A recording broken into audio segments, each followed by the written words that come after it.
Hi. I'm Phoebe from HR Dynamics. And my name's Deanne from HR Dynamics. So today we are covering the topic of stand down.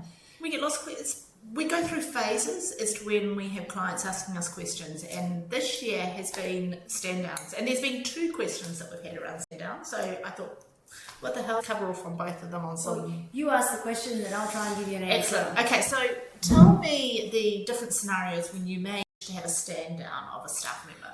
Ooh, okay. So I think the critical parts. One is governed by the Fair Work Act under Section 524, which is the ability to stand. You are surprised that I remember the section number. Is the ability to stand down an employee without pay for certain provisions. All right. So in a nutshell, natural disasters, machine stoppage, or other events where the employer cannot be held reasonably responsible and the workplace isn't operational. Okay, so break that down a little bit.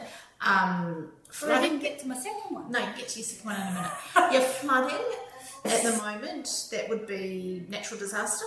Yes, that would meet that definition. Let's break it down. Okay, so if you're This is where we go into rabbit holes. Oh yes, rabbit holes, deep dark dive. If you are in a place that has been severely impacted, let's just say Ingham, for example, and feeling for all the people in Ingham at the moment, of course, workplace is probably not operational. Can't get there. Can't get there. No power. No power, no water, all of those things. Lots of water. Lots and lots of water, but not consumable water. That is all what we would call a circumstance that the employer has no control over. They can't control when the power comes back, or water gets turned back on, etc., or when the roads are open and their workplace is able to be operational. So they would have the ability to stand down under Section 524.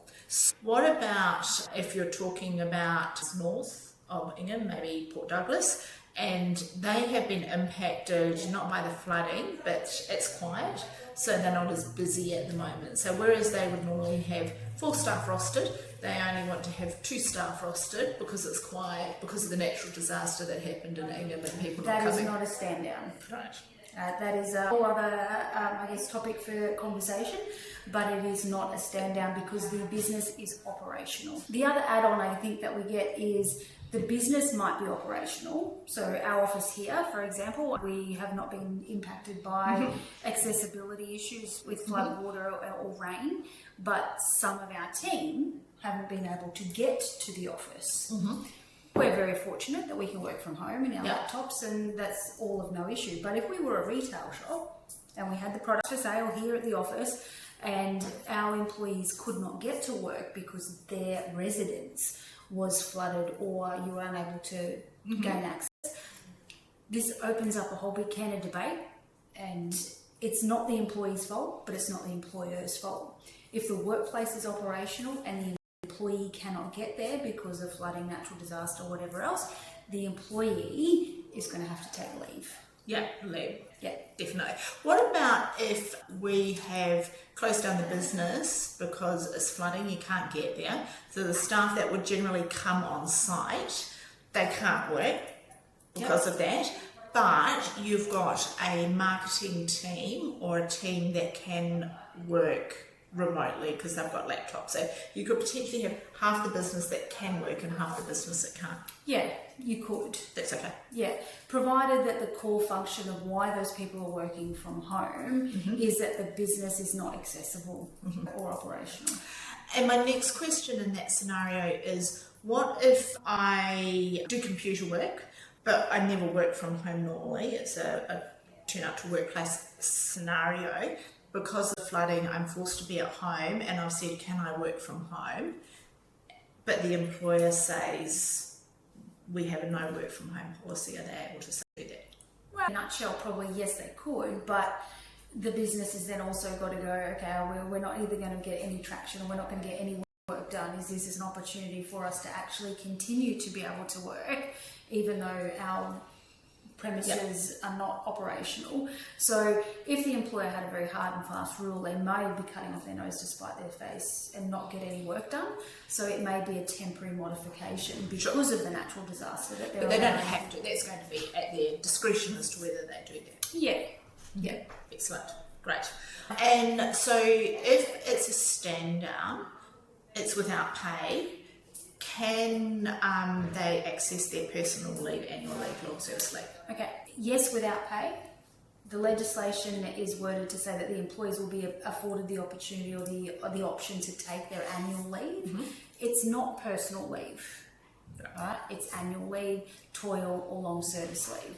The only time personal leave comes into play really in natural disasters is if the workplace is operational, but I'll use a parent or guardian to stay home to provide care for the children because the school is shut. Oh, you can use personal leave in Yes, that that's scenario. an emergency situation, Right, yeah, makes which requires a person provide care and support. Their children. Yeah, in an emergency situation. What Okay, if I've got psychological stress because of all the rain? that's my emergency situation, and I need to take the personal leave. Actually, we're laughing, but that is a bit of a tricky one because you can say it's not personal leave, but then if someone says, well, I'm feeling really stressed and anxious, potentially. With which element are we talking about now? So the business is shut down, it's on stand down. Yep. You've told the staff you can either take unpaid leave or annual leave. I don't have any annual leave. And I'm saying I'm actually unwell and unable to work because I'm so stressed by the situation. It's a little bit of a grey area, isn't it? Potentially, that person could provide a medical certificate and then the employer could agree to pay their personal leave.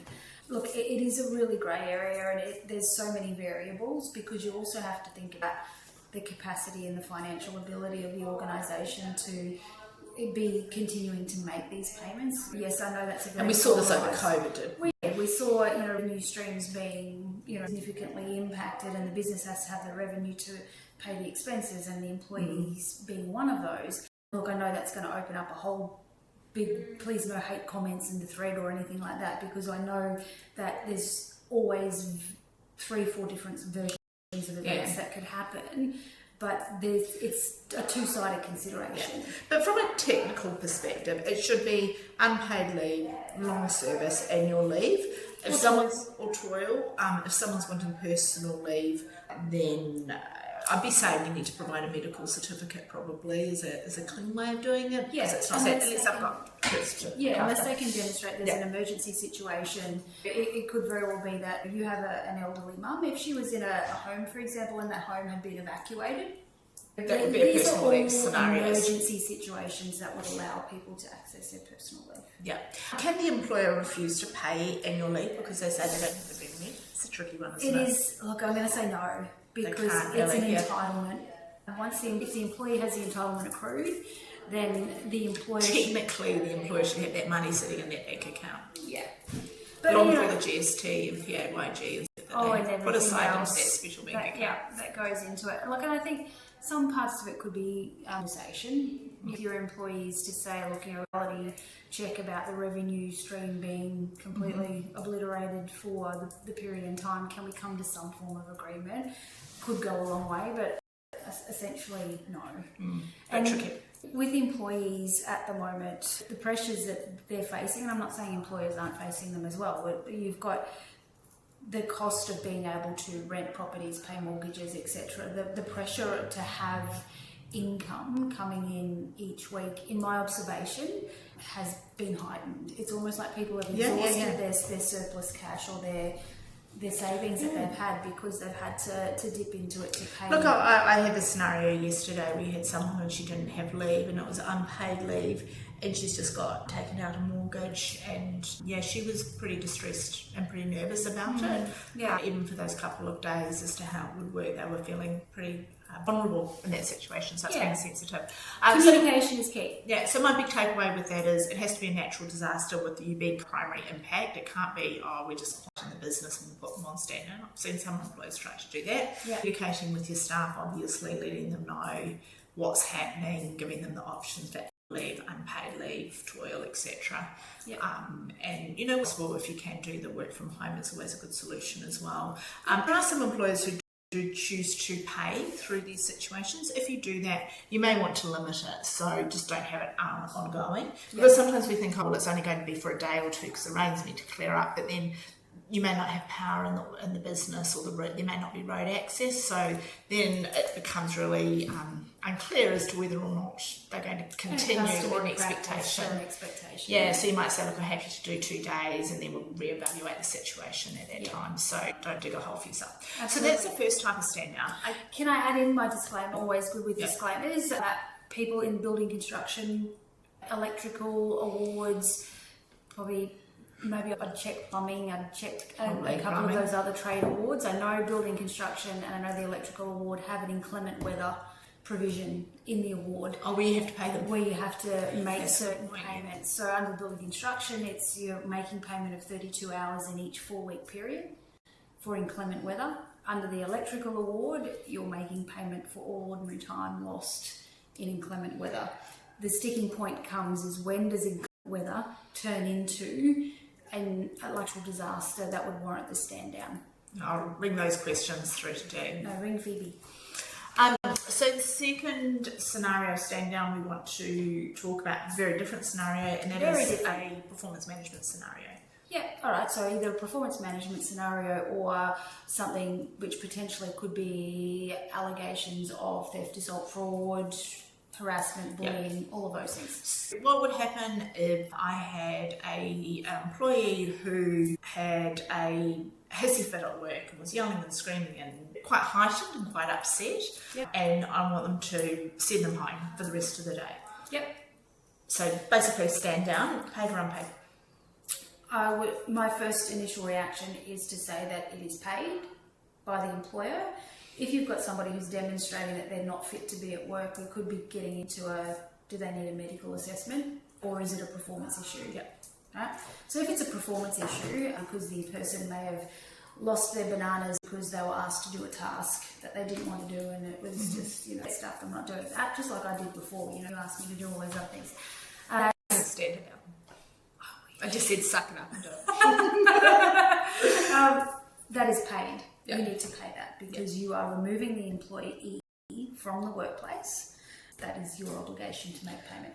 What if I have some quite serious allegations about an employee? So it could be that they're stealing from the business, or it could be sexual harassment. So something that is what we would classify as serious misconduct. It's come to our attention, we need to remove them from the workplace. Paid. Even if they're guilty. We don't know that they're guilty. That's why you put them on paid stand down to do your investigation. But Lucy told Tom, who saw Harry. Lucy and Harry were probably seen behind the shed before canoodling, so it's fine. No, that's the purpose. Is it innocent till proven guilty, essentially? And keep in mind, we don't work in a jurisdiction which gives us a gavel and a funny hat. We work in a balance of probability jurisdiction, so you need to carry out your investigation to establish on the balance of probabilities, did the behaviour or the conduct reasonably occur, and you show what is the consequence for that behaviour or conduct. Whilst you're making those decisions, if you are determining that it is not in the best interest of the employee, the business, or any other employees involved in the situation, etc., that the respondent, for want of a better word, so the person who's been had the allegations made against them, is not in the business, you would put them on paid suspension. I usually try and use the word suspension as to not get it confused with a stand down. Yep. All right. Also, really important that you probably have a suspension clause in your contracts of employment that allows you to do that. Even if you didn't, it would still. Right. You still can. It's just the Fair Work Commission have seen more reference to the ability. Do you have the ability to stand someone down, to put people on I suspension? think where I see sometimes the suspension being overused. We had a scenario where someone allegedly took someone else's water, and it was really it was blowing up.